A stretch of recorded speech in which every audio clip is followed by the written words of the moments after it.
Hello everyone, I am John Wesley. With me on the show today is the PDP Gubernatorial candidate of Ogun State. He is a chartered accountant, an investment banker, and a successful businessman. He is known all over the state for his philanthropic character. You're welcome on the show, Prince Gboyega Nasir Isiaka. Thank you very much, and good day, viewers. Thank you, sir. As an investment banker, how will you describe the present economic state in Ogun State? And on emergence as the governor of the state, what will you do differently, sir? Well, I think the economy of the state government, let's start with that, is clearly in shambles. In shambles because the state has embarked on projects without due reference to the resources that is available, and also without prioritizing it well, to meet the yearnings and of the people and the requirements of the people.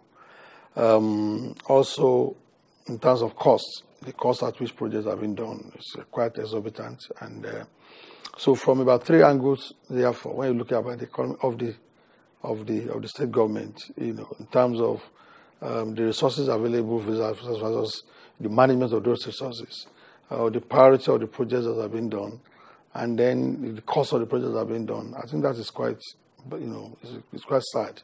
So I've come to say clearly that my interpretation of it is that this government clearly does not have a vision.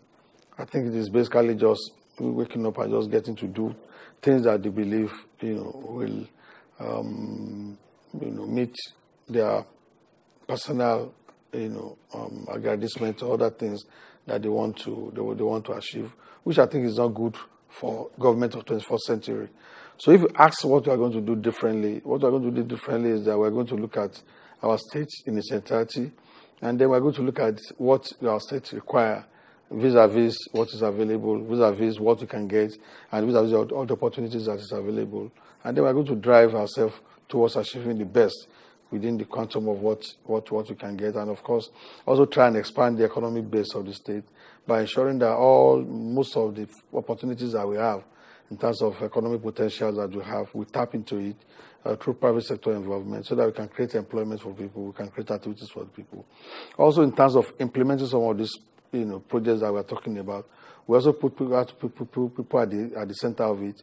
So the mode of implementation, for instance, I do not see any reason. Yes, you can import expertise, once in a while, at intervals, if and when it is necessary. But most of what is being done now, you discover that practically everything that they do, people that do it are being imported, materials are being imported from outside the state and all of that. So the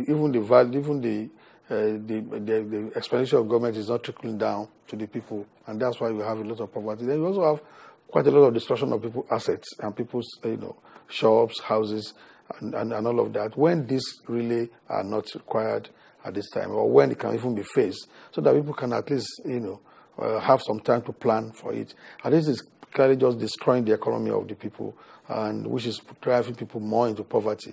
So when you talk about what are going to do, separately or differently rather, it is about ensuring that we determine a clear vision as to how we want to drive, and we drive everything towards that.